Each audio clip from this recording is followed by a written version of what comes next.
Donald Trump gave a rambling, incoherent speech in front of the Detroit Economic Club today, where he told them how terrible Detroit was, contemplated the meaning of the word grocery, and appeared to pass gas multiple times. I'm being serious here. I wish I weren't.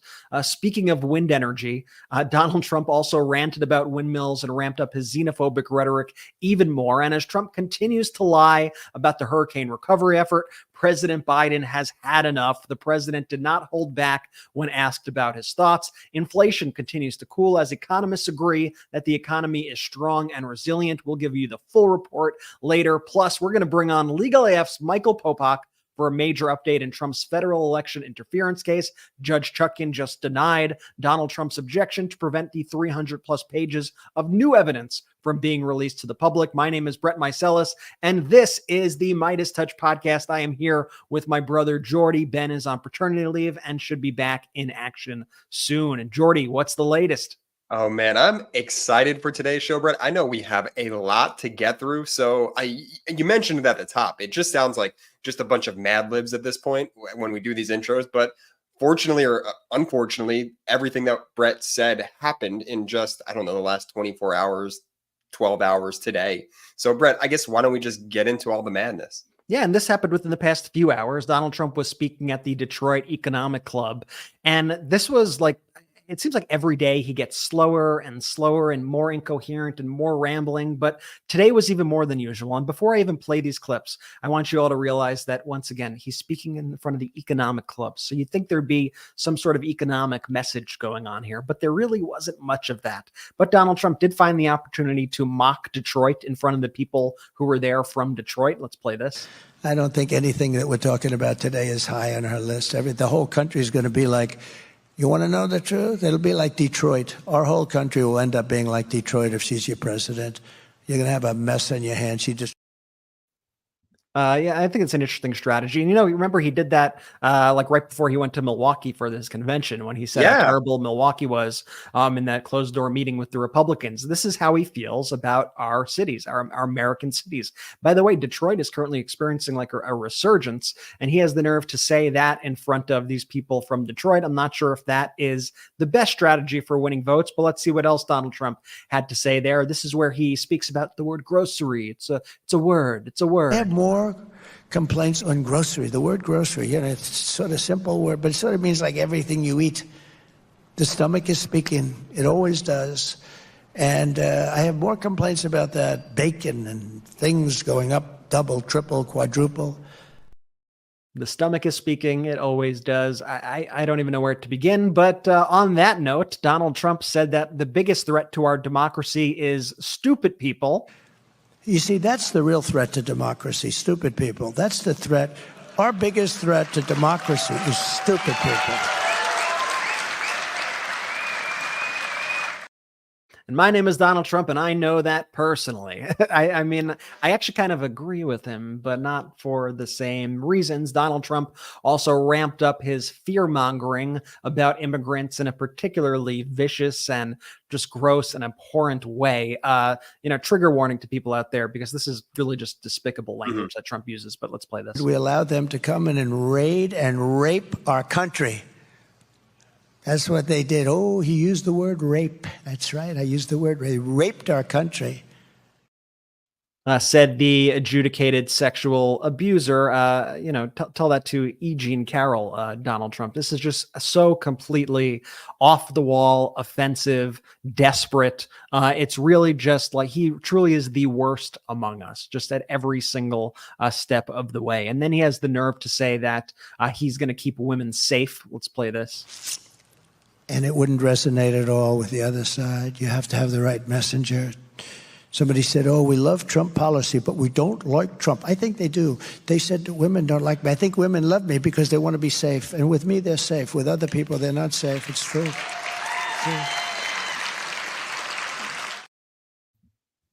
And you know what, Brett? Just crickets out there, too, from corporate media. If President Biden did one of these things, went on stage in Detroit and then insulted Detroit, I mean, it's disqualifying in itself. But could you imagine the reaction from corporate media if Biden goes on stage and he starts insulting Detroit in Detroit? They'd be asking if he had some sort of cognitive mishap. Brett.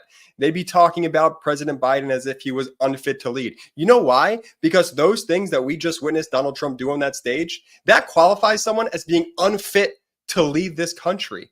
And yet crickets from corporate media time and time again.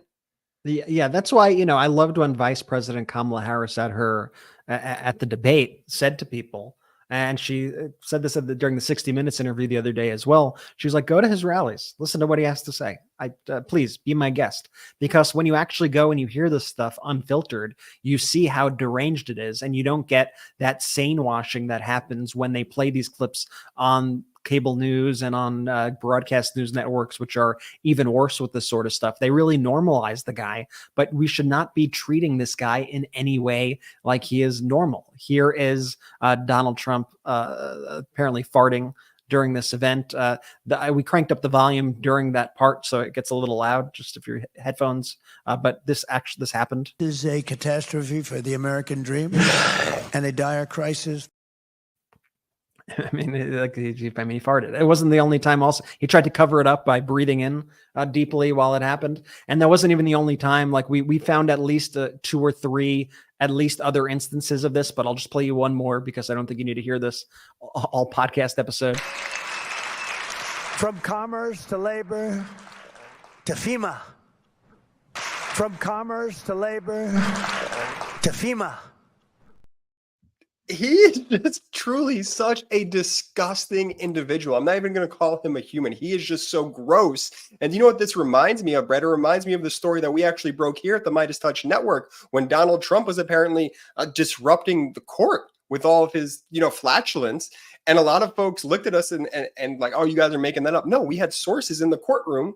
And sure enough, on display for everybody to see here is him doing the same thing. He can't control. He's not a healthy individual. I think that really needs to be examined because he's also not allowing people to see his medical records. Yeah, that was our original reporting during the criminal case in New York. And we had heard that from multiple sources. And we thought it was an important data point to put out there that Donald Trump was kind of profusely farting in the courtroom. And George Conway confirmed this through his sources as well. And, we've had plenty of people come and say, oh, you guys made that up. No, honestly, we had multiple sources. Conway also had his sources and all confirmed that this was happening. And so when you see it happening during this economic forum event, I don't think it's much of a surprise, at the end of the day, especially you just hear, I think it goes with his entire he's falling apart, the guy, he can't speak. He's completely incoherent and he just speaks in these circles and you have no idea what the hell he is even speaking about at times. Like he went on this rant about voter ID and I still, honestly, I don't even know where he was going with this. And I'll play it and then I'll talk about it after. Aren't they approving voter ID? Democrats don't want voter ID. You know why? Because they want to cheat, but they don't want to. I say, oh, they don't. When I first thought, I thought I was seeing things. I thought I was like, I didn't hear that when I first started this, that say the Democrats will not approve voter ID. And it's only gotten worse. Gavin Newsom, the governor of California, just passed a bill. He signed a bill that you're not even allowed to ask anybody whether or not they have voter ID. Not only. Jordy. Brett, can I ask you a question? Why is Donald Trump? We'll get to what he just said in 1 second. Why is he even speaking there, Brett? Like, what is the topic? It's the Detroit Economic Club. Do you hear any economic principles or dialogue in this speech? I mean, why isn't anybody talking about that when he goes to deliver these, remarks in front of groups that are trying to hear what his economic policy is? And all of a sudden he's going, that Gavin Newsom. And it's like, what are we all even doing here? It's a lot of laziness, honestly. Like you'll have these reporters, they'll take the press release that the campaign sends out, which will say Donald Trump will do his America First economic plans to for the American people. And they'll pre-write the stories and they'll put them out based off the press release. And then he inevitably every time delivers this. And you look at the articles they write and you look at these events and you go, hello. And, you wonder how, people always ask me, like, how is this race so close? Like, if anyone's seen these, like, how could this don't you see what he says every day? And it's because you have Fox which is just a pure propaganda network, some of the most vile propaganda every single day, injecting that into the veins of people, just lies. If you watch Fox, you're actually going to be less informed than if you don't watch Fox at all. And then you have a whole other group of people who are getting their news and information from broadcast networks and cable networks that sanitize and will show, they will cover this speech, but they will say Donald Trump gave a rousing economic speech where he showed his America First agenda in front of a group of top and you're like, no, actually, that's not what happened. I wish you would just kind of show us what it actually was. Like, I'll read you just like the first bit of that because it's so deranged, and I have it typed out. But here's the transcript of the beginning of what Donald Trump said there. I love when you read the transcripts. He said, they don't wanna. I say, oh, they don't wanna. When I thought I was seeing things. I thought I was like, I didn't hear that when I first start this. They say the Democrats will not approve voter ID. Yeah, if you're as confused as I am, wait till you hear this next clip of Donald Trump speaking about President Biden and circles. It's a very big plant.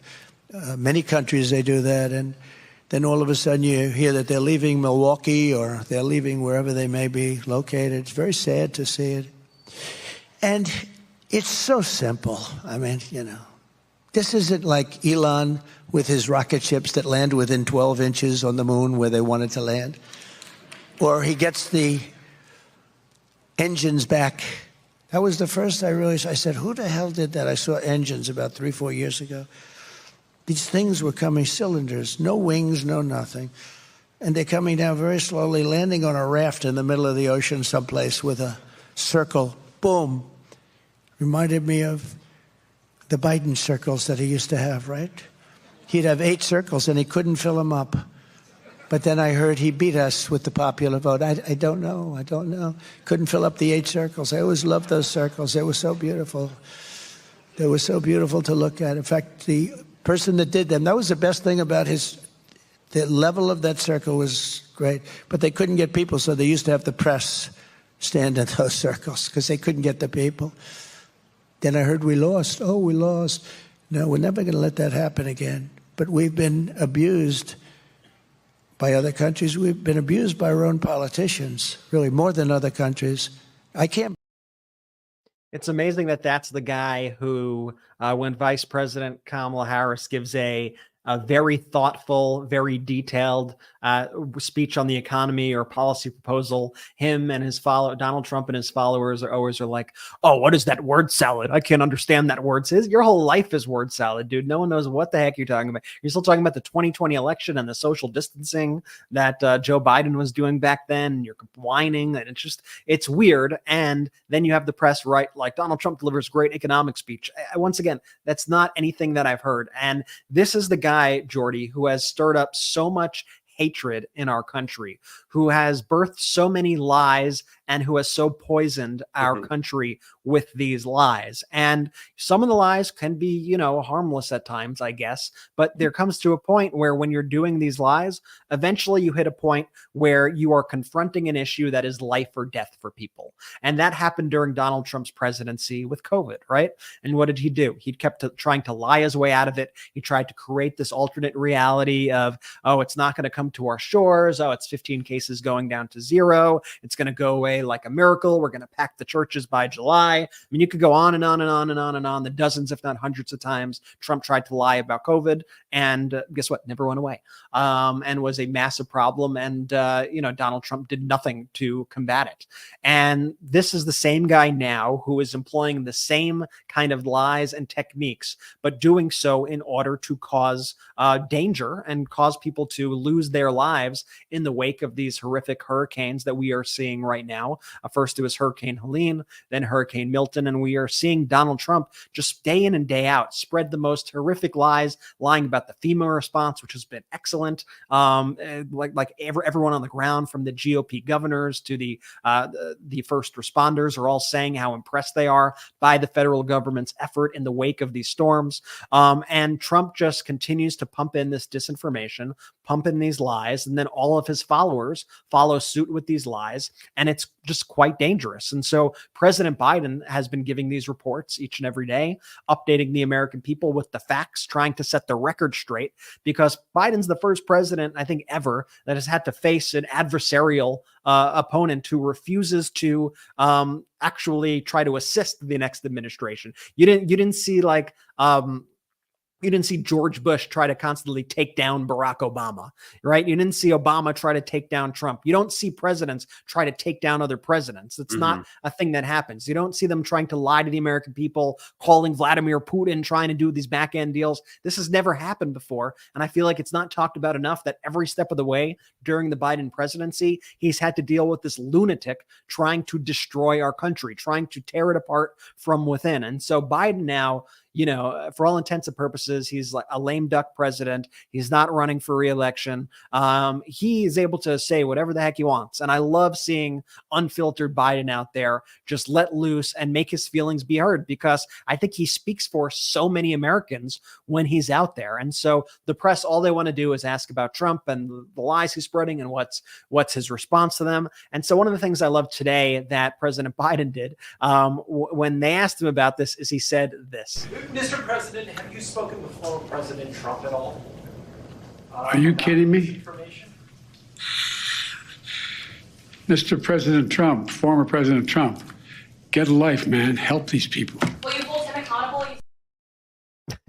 Perfect. Get a life, man. Get a life, man. Such a Joe Biden answer. And I love that. And frankly, we need more of that. I'm so happy. And these reporters just insist on asking him about Donald Trump over and over and over and over again. Like in this clip, they first ask, like, how are you going to hold these liars accountable? You say you're going to hold the liars accountable, right? And then they ask him again, you know, are you going to speak with Donald Trump? Why would he speak with Donald Trump? Have you not seen this man over the past decade, and that he's not somebody who you are going to get any good info from and speaking with? And he's not someone who's going to say, oh, President Biden called me, I'm going to stop lying now because the president, like, why should he have to deal with this crap? And so here was this moment where, as President Biden was walking out of this press conference, the press asked these questions, and you'll see President Biden's response. You said you were going to hold those accountable. Public will hold them accountable. You better than the press hold them accountable because you know the truth. Do you plan to speak with former President Trump? No. Why would I speak to President Trump? And you hold him accountable. Why would I speak to Donald Trump? You hold him accountable, press, and the people could hold him accountable. But the fact that they keep asking this over and over and over, and I swear, Jordy, in the past 24 to 48 hours, maybe even just the past 24 hours, I've heard them ask the question to President Biden at minimum 3 times, but probably more. Have you considered calling Donald Trump? Did you speak with Donald Trump? And Biden, I think, is as exasperated as I am with the question, as you'll see the way he answered this one. Talking about. Sir, have you considered calling him and asking him to stop doing that? To stop spreading it? Oh, come on. Mr. President. That is my favorite. I mean, I really feel for him, B. I really feel, because how many times does he have to get up there and say the same thing? And then, you know, working with the corporate media in the current landscape is a very defeating feeling at times. And we get to see it play out in real time, because why does he have to answer that question 1,000 times? And to Biden's point exactly, when he turns around, he goes, you're going to hold him accountable. Like, you do your job. He's spreading lies. It's not up to me to go and write your papers for you and expose all of the lies that Donald Trump is doing. Biden's like, I'm going to focus on the actual relief efforts here. And I leave it to the free press to actually hold these people accountable. The Marjorie Taylor Greene saying they control the weather. I don't understand why holding this Republican Party and this MAGA party accountable, why the corporate media, their reflex is to always play both sides. It's like they're scared that they're going to be labeled, oh, look at this liberal media. What liberal media for what? For just telling facts? If facts are liberal, I'm the biggest lib there is. I mean, it's absolutely bonkers that we live in a society where we actually have to ignore what's going on. Not we, not the collective, we here. I'm saying the corporate media ignores what's actually going on in order to make it feel like that they're just, you know, they're just reporting on the news. This person said this person said that. Well, when Donald Trump and these MAGA Republicans are spreading lies that are actually getting people killed, corporate media, guess what? You're allowed to call that out. You're allowed to say that's dangerous, that's disingenuous, that's actually harmful to the American people. And you know what? If they call you a lib for that, you could just turn around and say, no, these are facts. And you know what? What's so bad about being a lib anyway, Brett, if we're just going to report the facts? Well, Jordy, the Democrats and President Biden are saying that these storms are caused by changes in pressure and climate change, but Republicans are saying that these storms are caused by Jews and the federal government controlling the weather. Honestly, but that's where we're at. So the truth must be someplace in the middle of those two. Like the fact that you actually have President Biden, the president of the United States, having to combat a sitting congresswoman who is, for all intents and purposes, one of the most powerful people in the Republican Party. I know that's a scary comment, but that he has to make a comment about it during his briefings to get the information to the people, I think tells you everything you need to know. Quite frankly, these lies are un-American, and there is simply no place for them. Not now, not ever. Former President Trump has led this onslaught of lies. Assertions have been made that property is being confiscated. It's simply not true. They're saying people impacted by these storms will receive $750 in cash and no more. That is simply not true either.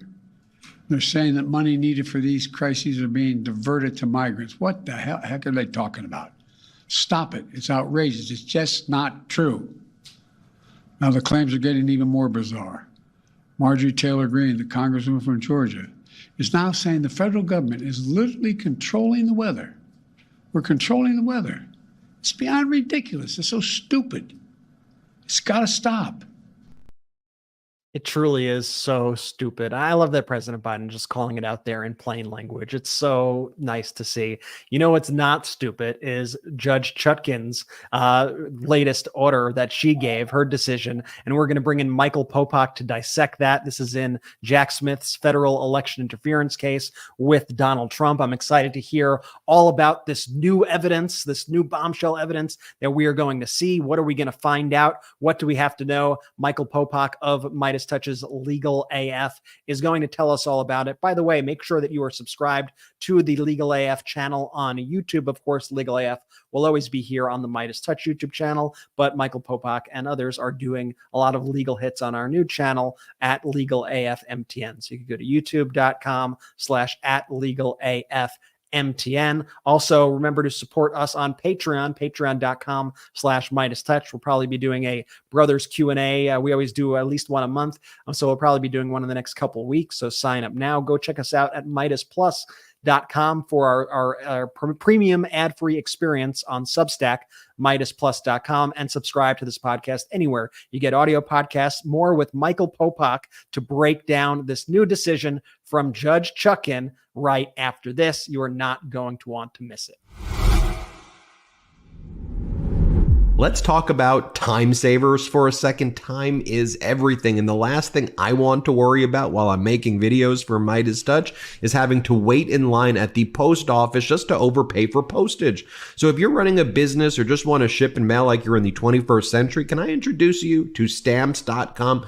It's the time saver you didn't know you needed, but you need. Stamps.com isn't just for small business mailings. Whether you're a small startup or a multi-location organization, Stamps.com handles all your mailings and shipping needs wherever and whenever you need it. If you sell products online, it seamlessly connects with every major marketplace and shopping cart. Think of Stamps.com as your 24/7 post office. You can take care of mailing and shipping right from your computer or phone anytime, day or night. No lines, no traffic, no waiting. All you need is a computer and a printer, and get this, they even send you a free scale. Now, I know the cost of postage increased in July, but here's the kicker. Stamps.com offers some crazy discounts. We're talking up to 89% off USPS and UPS rates. That's some serious savings. So here's the deal. Sign up at Stamps.com and enter code MIDAS, MEIDAS, for a special offer that includes a 4-week trial, plus free postage and a free digital scale. No long-term commitments or contracts. That's Stamps.com. Use the code MIDAS and get that deal right now. Okay, what's better than a clean kitchen? Kitchen that doesn't smell. With Lomi, that gross trash smell, it's gone. My kitchen smells fresh all of the time. Lomi lets me turn my food scraps into dirt with the push push of a button. It's a countertop electric composter that takes my waste and transforms it into nutrient-rich dirt in less than 4 hours. I run it while I sleep, just like my dishwasher. No more smelly trash bins. And it's so quiet, you barely notice it is running. And since I got my Lomi, guess what? I'm taking out way less garbage. So if you're ready to start making a positive environmental impact and make cleanup a breeze, Lomi is exactly what you need. I want you to do this. Head over to lomi.com/Midas and use the promo code Midas to get $50 off your Lomi. That's $50 off when you go to lomi.com/Midas, MEIDAS. Use our promo code Midas at checkout. Say goodbye food waste and hello to a cleaner, greener kitchen with Lomi. And with the holidays coming up, Lomi makes the perfect gift for someone on your shopping list. So turn your food waste into dirt with the press of a button with Lomi. Use the code Midas and save $50 at lomi.com/Midas. All right, are you ready for this fact? Traditional bed sheets can harbor more bacteria than a toilet seat. It can lead to acne, allergies, and stuffy noses. It's just gross. Miracle Made, however, offers a whole line of self-cleaning antibacterial bedding, such as sheets, pillowcases, and comforters that prevent up to 99.7% of bacteria growth and require up to 3 times less laundry. It's why I use Miracle Made on my bedding. Using silver-infused fabrics inspired by NASA, Miracle Made sheets are thermoregulating and designed to keep you at the perfect temperature all night long, no matter the weather, so you get a better sleep every single night. It's why I love Miracle Sheets. Miracle Sheets are luxuriously comfortable without the high price tag of other luxury brands and feel as nice, if not nicer, than sheets used by some 5-star hotels. So go to trymiracle.com/Midas. Trymiracle.com/Midas and try Miracle Made sheets today. And whether you're buying them for yourself or as a gift for a loved one, if you order today, you can save up to 40%. And if you use our promo code Midas at checkout, you'll get 3 free towels and save an extra 20%. Miracle is so confident in their product, it's backed by a 30-day money-back guarantee. So if you aren't 100% satisfied, you'll get a full refund. Upgrade your sleep with Miracle Made. Go to trymiracle.com/Midas and use the code Midas to claim your free 3-piece towel set and save over 40% off. Again, that's trymiracle.com/Midas to treat yourself. Thank you, Miracle Made, for sponsoring this episode. Who said Ben wasn't on this episode? Who said Ben wasn't on this episode, B? Hey, links in the descriptions of both the YouTube and the audio. Use the links, use the codes, let them know we sent you. Lomi's back. Lomi, everyone loves their Lomi.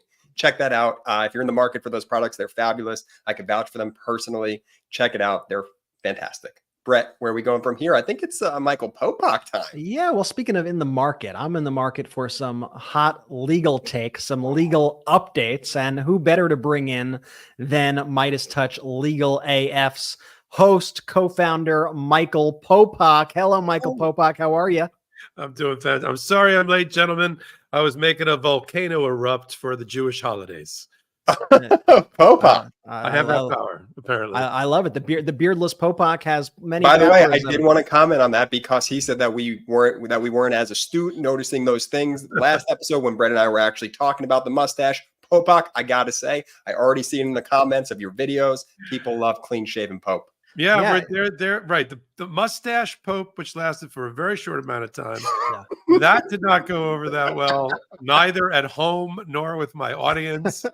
The baby is reacting very positively to clean shaven daddy. Good.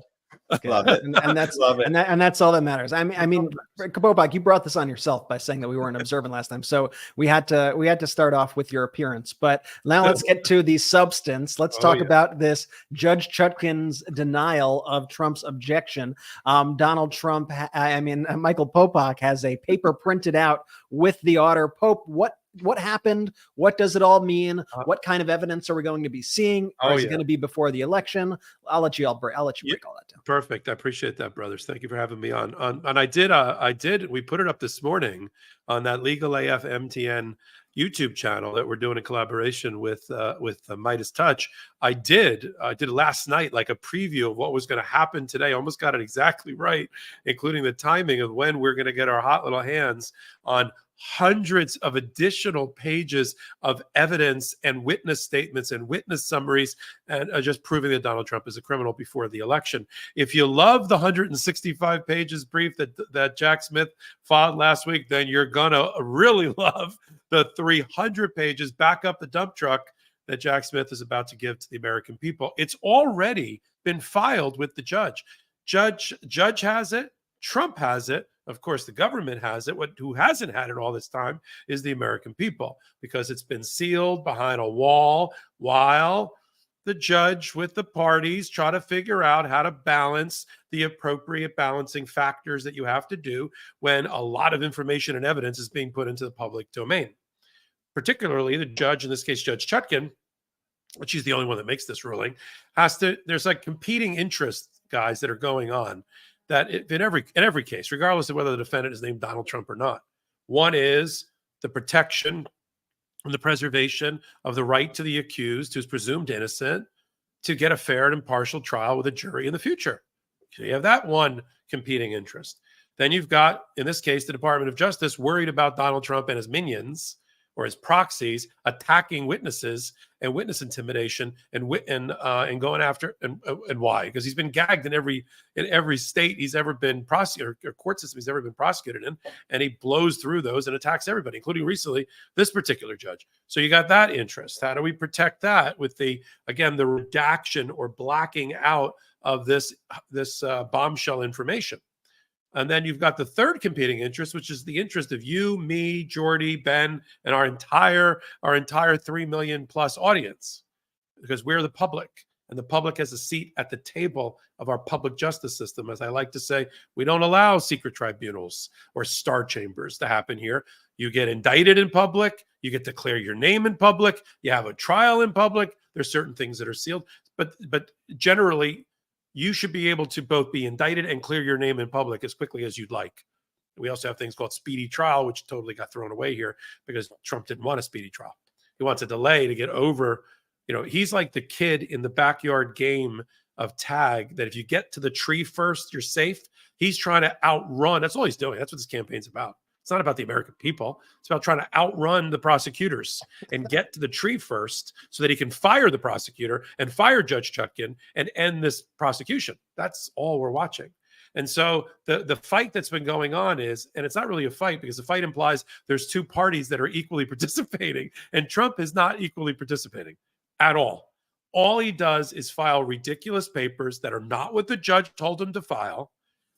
Because he doesn't care what the judge tells him. He's contemptuous of the judge. Has basically, as I said in a recent hot take, has told her to go AF herself, legal AF herself. And to continue the sport metaphor, he likes to take the practice ball home and then expect that the game is going to stop. Well, that's not how that works. And so the judge told him, all right, I have 300 plus pages with 30 pages of footnotes of evidence to support every line that's in the 165 pages that Jack Smith filed 2 weeks ago. I'm going to give you 10 days, which ended today, to go through that and make a counter proposal versus what the government has proposed when they filed it about what should be blacked out from the public domain. And I said he wasn't going to play that game. Which is exactly what happened. Donald Trump was going to say, none of this should happen. We shouldn't be doing this exercise at all. It's all wrong. The process is wrong. Too much evidence into the public domain before we have an election. There's an election. Have I mentioned election interference to you lately, Judge? It's exactly what he was going to file.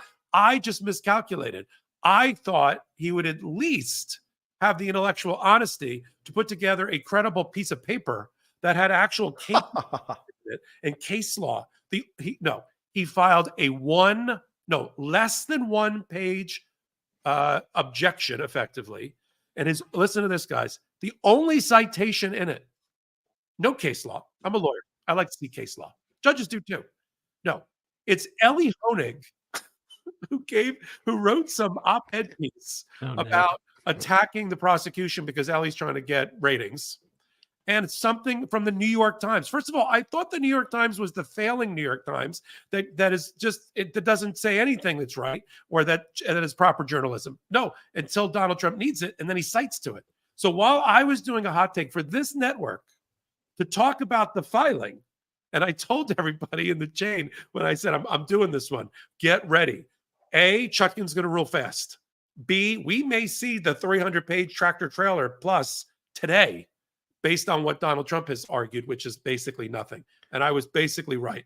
So he files the order. He files the piece of paper. And it won't take me long. It's one of those rare occasions I can actually read the entire thing. It'll take me 30 seconds. This is what Donald Trump told the judge. And 2 hours later, I'll tell you what the judge told him. There should be no further disclosures at this time. This is Trump. Of the so-called quote unquote in quotes evidence, as if putting it in evidence makes it less persuasive to the American people, that the special counsel's office has unlawfully cherry-picked and mischaracterized. I hate when the special prosecutor cherry-picks about insurrection and violent overthrow of our government. Don't you hate that, guys? I do.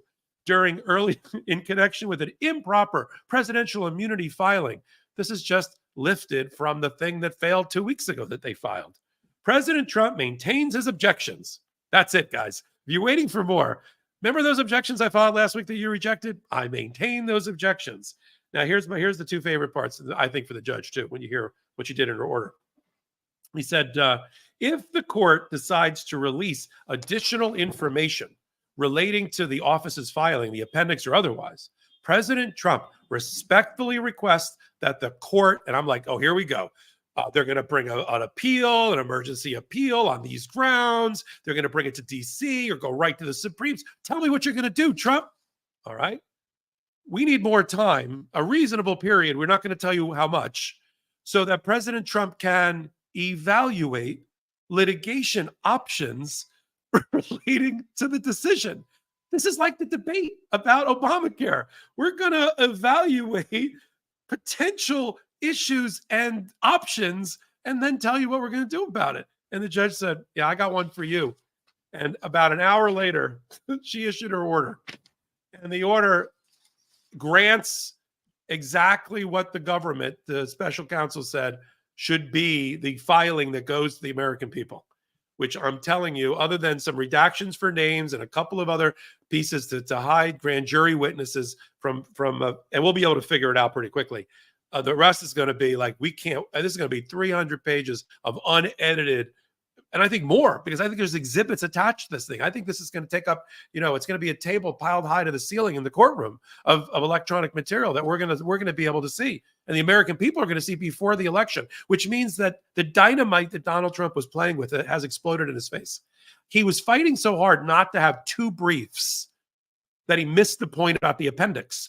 The briefs are not the things that are going to kill him. He was successful to only have one 165-page brief against him by the Department of Justice before the election. But it was the appendix all along. And that is going to be that's going to be revealed to the American people in about 7 days, because the judge said the following.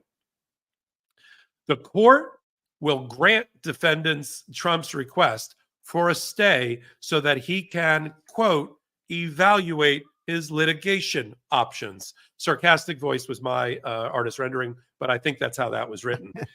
And hereby stays it for 1 week. Okay, this time bomb's now going to explode in his face in 1 week. He is never, and I'll come back on this show and I'll say I was wrong. I like coming back on the show anyway.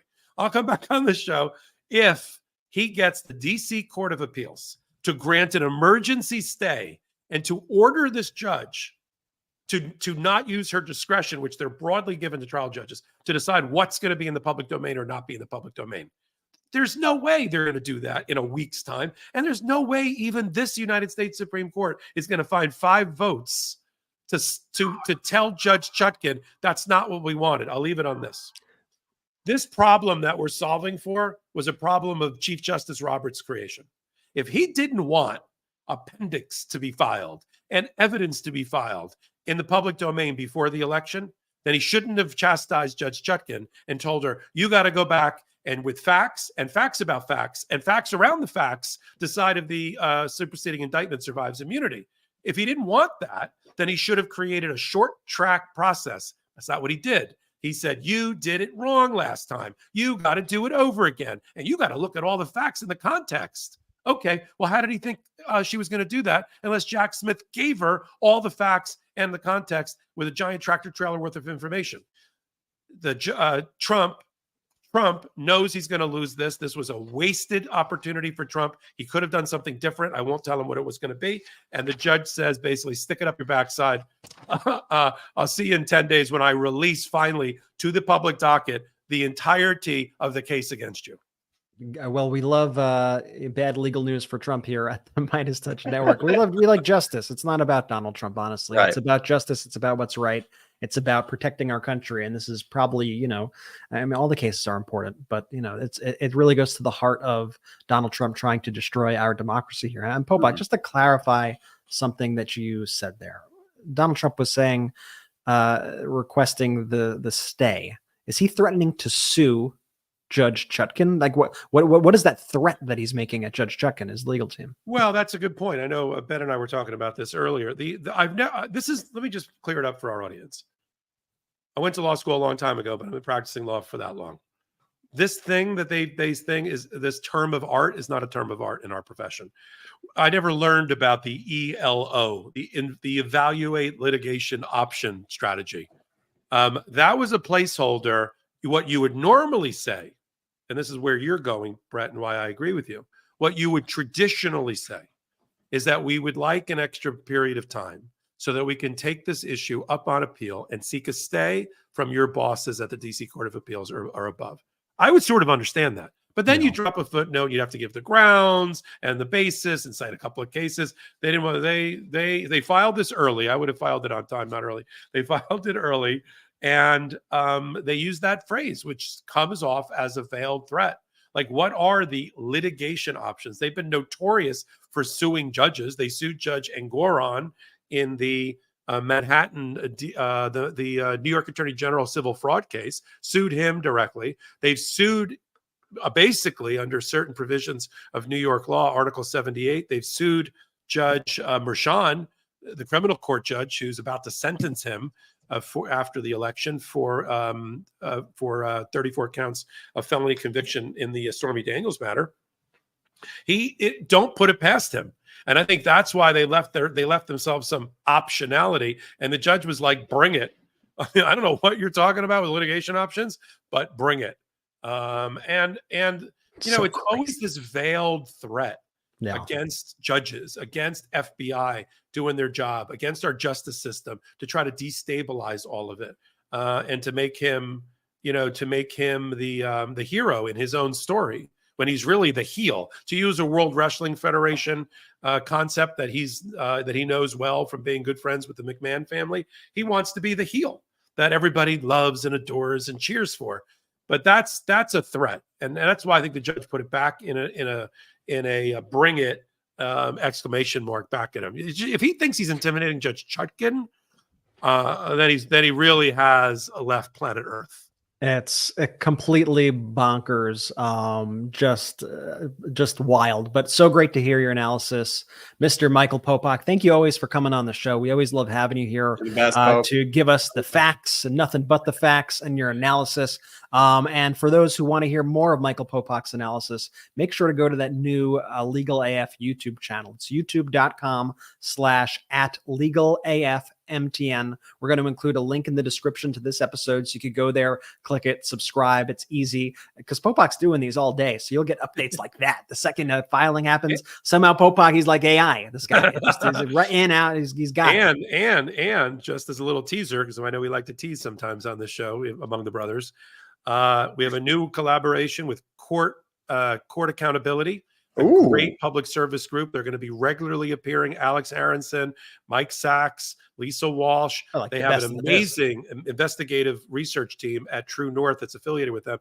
You're going to be seeing 4 and 5 hot takes every week on it, bringing in some new voices. And from the Midas universe, like the Marvel universe, we're bringing over all those uncaped superheroes that you like for regular hot takes, like Karen Friedman, Ignifilo, Dina Dahl, and others. So it's really where all the cool kids are hanging out these days. Sorry, bro. It's There you great. go. Well, the channel is just exploding right now. It is, as Michael Popok would say, a rocket ship on the way to 200,000 followers in like a couple of weeks. Pretty fantastic stuff. Make sure to go and subscribe and add the Legal AF podcast as well. Michael Popok, thank you so much for joining us today.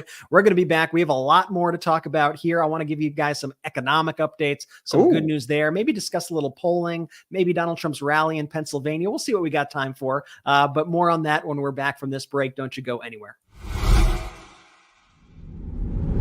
Lumen is the world's first handheld metabolic coach. It's a device that measures your metabolism through your breath. And on the app, it lets you know if you're burning fat or carbs and gives you tailored guidance to improve your nutrition, workout, sleep, and even stress management. That's why I love it. All you have to do is you breathe into your Lumen first thing in the morning, and you'll know what's going on in your metabolism, whether you're burning mostly fats or carbs. Then Lumen gives you a personalized nutrition plan for that day based on your measurements. You can also breathe into it before and after workouts and meals, so you know exactly what's going on in your body in real time. And Lumen will give you tips to keep you on top of your health game. Your metabolism is your body's engine. It's how your body turns the food you eat into fuel that keeps you going. Because your metabolism is at the center of everything your body does, optimal metabolic health translates to a bunch of benefits, including easier weight management, improved energy levels, better fitness results, better sleep, etc. Lumen gives you recommendations to improve your metabolic health. It can also track your cycle as well as the onset of menopause and adjust your recommendations to keep your metabolism healthy through hormonal shifts, so you can keep up your energy and stave off cravings. Look, I love Lumen, and I know you will too. So if you want to take the next step in improving your health, go to Lumen, LUMEN.me/Midas to get 15% off your Lumen. That is LUMEN.me/Midas for 15% off your purchase. One more time, go to lumen.me/Midas, LUMEN.me/Midas, and get 15% off your purchase. Thank you, Lumen, for sponsoring this episode. Let's face it, after a night with drinks, I don't bounce back the next day like I used to. Hey, I got to be honest with myself, right? It feels like I have to choose between having a great night or a great next day. That is until I found pre-alcohol. ZBiotics pre-alcohol probiotic drink is the world's first genetically engineered probiotic. It was invented by PhD scientists to tackle rough mornings after drinking. Here's how it works. When you drink, alcohol gets converted into a toxic byproduct in the gut. It's this byproduct, not dehydration, that's to blame for your rough next day. Pre-alcohol produces an enzyme to break this byproduct down. Just remember to make ZBiotics your first drink of the night. Drink responsibly, and you'll feel your best tomorrow. Every time I have pre-alcohol before drinks, I notice a difference the next day. For example, after a fun night out with friends at like a local bar or wherever we go, I could still get up the next morning and hit the gym. And I'll admit, I was skeptical at first, but I tried it at a dinner party with some friends. And the next morning, I felt great, ready to tackle the day, ready to do more videos here at the Midas Touch Network. I kept hearing about pre-alcohol and wondered what it was actually like. Now that I've tried it, I get the hype. Plus, with their GMO technology, ZBiotics is continuing to create probiotics that tackle the challenges of modern living. Go to zbiotics.com/Midas to learn more and get 15% off your first order when you use code Midas at checkout. ZBiotics is backed with a 100% money-back guarantee, so if you are unsatisfied for any reason, they'll refund your money, no questions asked. Remember to head to zbiotics.com/Midas and use that code Midas. It's MEIDAS at checkout for 15% off. Let's go. Shout out to our sponsors. Shout out Lumen. Shout out ZBiotics. Links are in the description of both the YouTube and the audio. So click the links, use the discount codes. Fabulous products. Like I said, I use them both. Can vouch for them. Definitely check it out. I love Michael Popok, Brett. Yeah, those legal updates are the best. Love Michael Popok. Love Legal AF. Love the whole Legal AF team, obviously. Karen It's Friedman, funny, like the arc, like when new subscribers to the channel don't realize that Popok was really like as true of a day one as you could get with the channel too. So it's just so great to see him now with his own channel out there that's almost at 200,000 subscribers. It's just the coolest thing. He's such a great guy. It's truly amazing. And you know what else is amazing is watching some of these Trump events and seeing very few people in them. And it's funny because people have been following like the polls so closely, especially people who are so focused in on politics. And you'll get some polls that are great, and then you get some polls that aren't so good. Like there was this Quinnipiac poll yesterday that wasn't so good for Kamala Harris, but then there were like 10 other polls that were great for her, and then some polls that were okay. And people always focus on like the one bad one, and then they lose their mind for like. Is it a focus, Brett? My question to you: is it a focusing on the one bad one, or is it also a focusing on the most recent one? Like this one dropped, but this one dropped 2 hours before, and now this one dropped 3 hours later in the afternoon. So there's certainly a recency bias, with their hair on fire. And you're kind of best to take a step back, go out. But we'll get into some of these polls in a little bit. But I'm feeling optimistic about things. Cautiously optimistic. I think everyone's just scarred since 2016, quite frankly. But I think, I'm feeling cautiously optimistic because I see a difference in the way the campaigns are behaving. I see the messaging that Donald Trump is putting out. I see the messaging that Kamala Harris is putting out. I see Kamala Harris holding events with people that are uplifting, that are joyful. She's speaking about issues. She's shaking hands. She's doing everything that you should be doing. She's going on all these interviews all the time. Donald Trump is rambling incoherently in front of these crowds who really aren't, gettable voters at this point. And the undecided voters who do go to his event end up wanting to vote for Kamala Harris. This Washington Post report did a whole thing on that the other day. But I was watching the rally yesterday, and I could not believe it. I needed a lot of proof before I believed this. And then I saw Donald Trump on stage in Reading, Pennsylvania, and the entire back section was completely empty. And on this clip, you could hear him speaking. And for the audio listeners, you see the entire back section mostly empty, hundreds of seats. She wouldn't do that over again either. Maybe the worst of all, and something that a lot of people don't hear about because look at all the fake news. That's a lot of fake news. This is what was going on. And then, of course, he has to go on his, I'll save you the clips, but he goes on and he goes, look, not an empty seat in the House, not an empty seat in the House. Dude, we see all of the empty seats in the House. And the press confirmed, because people were asking, so did they section off those seats, say for security reasons or anything? No, they didn't section them off. They were just, they were empty. They couldn't fill them up. And it was just kind of, sorry, what are you saying, Jordy? No, the cope that these MAGA supporters, their reflex is just to make an excuse without any, information or anything. So their first thing was, oh, he's not on stage. Well, you very clearly, hear him on stage. Oh, they roped that section off for security. No, that was debunked by many reporters there saying that it wasn't. So you're left with you have to face the truth, which is the guy's crowds are dwindling by the day because the message is just a message of hate, despair, and honestly, hatred for the country. And that's not what people want, Brett. We're speaking about the people who are saying that the federal government is causing the hurricanes to help Kamala Harris win. So they are causing the hurricanes. They are controlling the weather. That's Marjorie.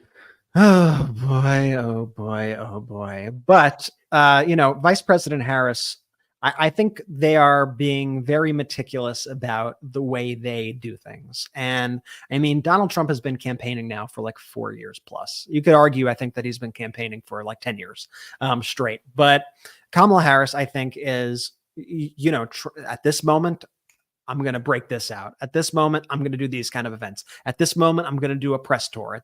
And you see it kind of beat by beat happening in a way of a more traditional campaign. And I think people are kind of forget what a traditional campaign looks like because they're so used to this Trump chaos. And so you see Vice President Harris out there. You see this event with Obama and Governor Josh Shapiro. That's epic. You see the Tim Walz going all around. You see it. She's doing Univision tonight.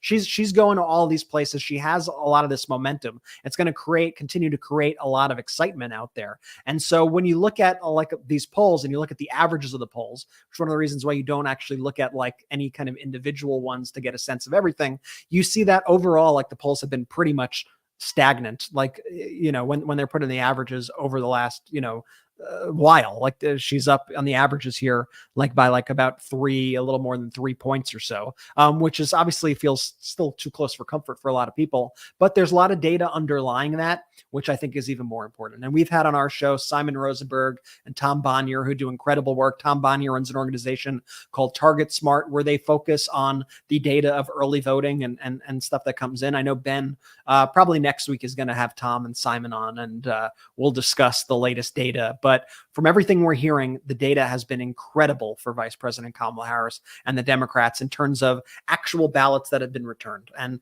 just so everybody knows, when people return ballots, they can't tell you what your vote is, but they are able to figure out in the data what party affiliation you have, or you could do modeling in some states where you don't know that to kind of determine who's actually submitting the ballots, which gives you some sense of what direction the election is going. And really across the board right now in states where we see mail-in balloting being submitted, we see overwhelming advantages for the Democrats here. And so if we look in Pennsylvania, these are numbers as of yesterday, you see the vote by mail split. You see around 69.4% of the submitted votes have been for Democrats and just 22.1% Republicans, with just 8.5% being, non-affiliated and unaffiliated, which I would argue, quite frankly, that most of those are probably going to Vice President Harris. And what this is doing right now in the Commonwealth of Pennsylvania and in other states is it's building a firewall for the Democrats. It's building a blue firewall. And so there's basically, a number, in the few hundreds of thousands, where if the Democrats are able to, by election day, be ahead by a certain number of votes, that's going to be very hard, if not almost impossible, for Republicans to make up. And so the fact that right now that Democrats are doing so well and are outpacing previous years, and we're seeing all this excitement, I think bodes very, very well that we're still seeing that excitement that we have seen in this post-Roe era. I mean, even the other day, we're still seeing this everywhere, right? There was the guy who won the mayor race in the borough in Alaska. I'm drawing a blank on his name right now, but he won in a district Trump had won by like 15 points. He won in his town. And so we keep seeing this, like the data is right there. And we keep seeing evidence that there is overwhelming enthusiasm, especially by female voters, for the Democratic Party in post-Roe, and that seems to be persisting. And we could go through, we could keep going through this. There have been polls for specific districts, like the Pennsylvania 7 district, which is a Philly suburbs, has Kamala Harris up 3, and Bob Casey, the Democrat, up 6 over McCormick. And one of the things with this poll to note is that if these are the final results, basically in the suburbs in Pennsylvania, it's game over. Like Vice President Harris wins Pennsylvania, like that's it.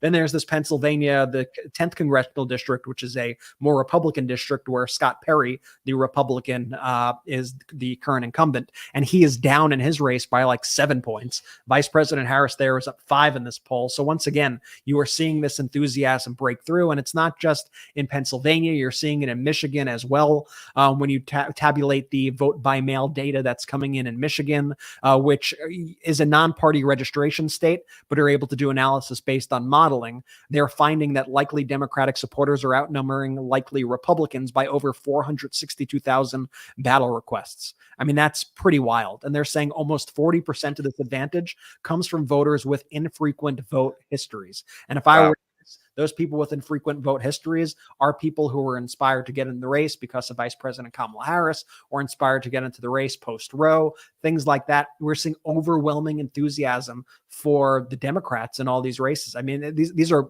bonkers numbers. Jordy, were you going to say something? I was just going to say, Brett, so you're saying that Trump attacking vote by mail in 2020 is still having ramifications to this day? Because that's what all the data is clearly showing. Yeah, and telling Detroit that they suck, as he did today, probably isn't going to help things in Michigan either. And this is the data that interests me, which is why I'm showing it to people. Like there's this poll that came out about Nikki Haley voters, 2024 Nikki Haley voters from Blueprint Polling, and it said 45% of them plan on voting for Trump. 36% of them plan on voting for Vice President Kamala Harris. Wow. 23% are unsure.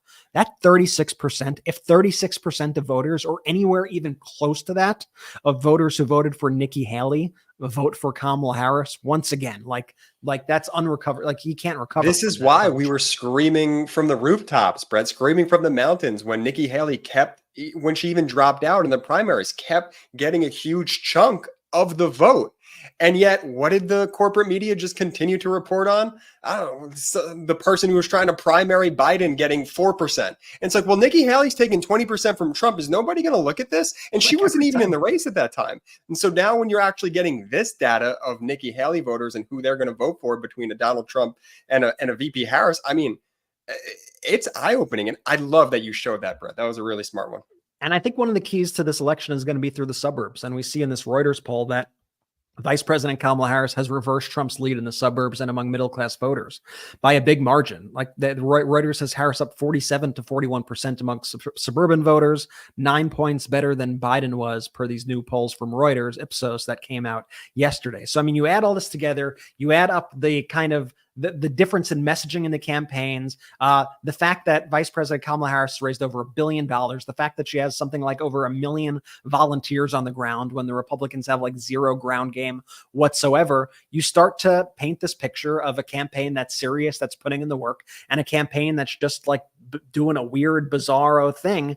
And also, like you have Vice President Harris introduce this policy this week to expand Medicare to include home care for seniors. She described this as for the sandwich generation of people who are both taking care of their parents and taking care of their children. Like these are the kinds of ideas that I think are going to be resonating people. Plus, on top of that, you got some pretty good economic news and economic indicators that continue to improve with every single report. So I know it's Jordy, every time I'm doing the podcast, everyone in the comments is always like, Brett, we need a NetSuite Know Your Numbers segment. We got to hear the updates. So I just got to give the people what they want. And so let's kick this off for some economic updates. This is the NetSuite by Oracle Know Your Numbers Minute. All right. Well, here is the latest news, and it's a great update, honestly, like a really, really great update. Economists are super happy about this. Inflation has cooled to its lowest level since February 2021. The data points to an economy seeing even cooler inflation as the job market remains sturdy and interest rates continue to ease. Inflation is now 2.4% year over year. That's down from 2.5% last month. And a large part of the current inflation that we're seeing is mainly being driven by kind of rising home costs and rent costs. That's kind of one of the most significant drivers right now. But meanwhile, we have wages continuing to outpace inflation. The average hourly wage gain in the past year was 4% compared to 2.4% inflation. So on the whole, Americans are earning more than prices are going up. So that's a good thing. And wages have grown faster than inflation for 17 months now. All really good indicators. And with NetSuite, you'll always be on top of these economic indicators because you get access to economic data and trends through their integrated analytics. And I want to put it in perspective for a second. Back in 2018, so this is pre-pandemic, under the Trump presidency, inflation was at 2.9%.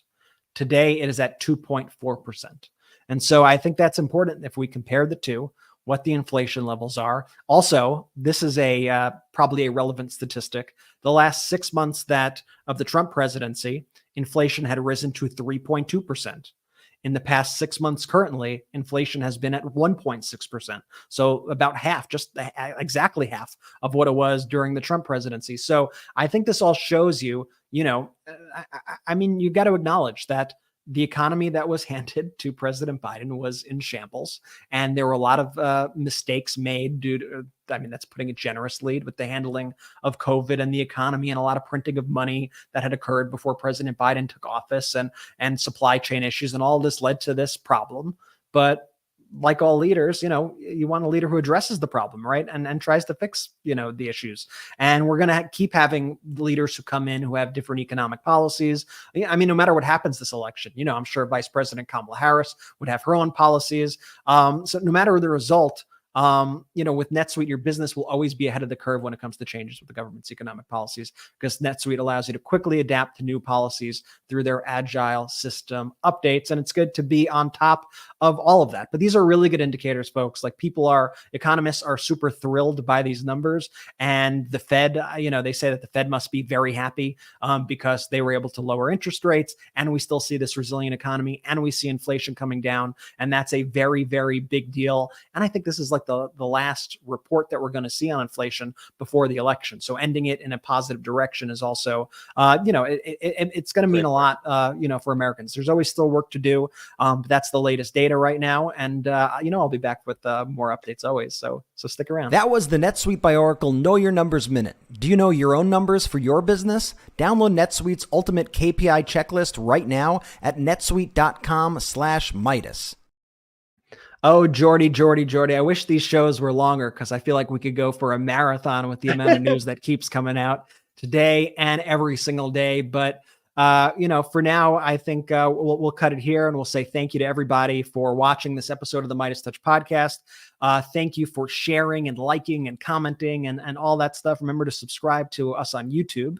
If you're watching, you could do that right here. And if you're listening, you can go to our YouTube channel and do that. And if you're not listening, go to our audio podcast and check that out as well. Add it, leave a 5-star review, all of that. You can check us out at patreon.com/Midas Touch, where we have exclusive content and live Zoom Q&As where you can meet us and chat with us. It's a whole lot of fun. Check out MidasPlus.com. It's our new Substack, ad-free, premium experience. A lot of the written articles you see on MidasNews.com and beyond are on there, and it's super fun. Ron Filipkowski, our editor-in-chief, has been doing these daily recaps of the day, which have been fantastic. I love his wrap-ups of the news have been fantastic.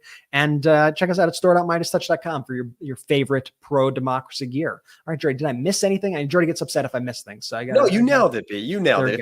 If I could just hit one thing and then we'll sign off. It is that downloading and subscribing to the audio version of this podcast. So we release all the great stuff that you see on the YouTube channel. We put a lot of that content on the audio feeds as well. So if you're on the go and you need to catch up on the latest pro-democracy news, please make sure you're subscribed to the Midas Touch podcast. Leave that 5-star review. I saw a good comment. Someone's like, I didn't realize on Apple I had to scroll all the way down to leave that 5-star review and comment. So you should tell your listeners that you have to scroll down past the episodes and then that's where you hit it. So that's where you do it. Please do it. It helps us so much.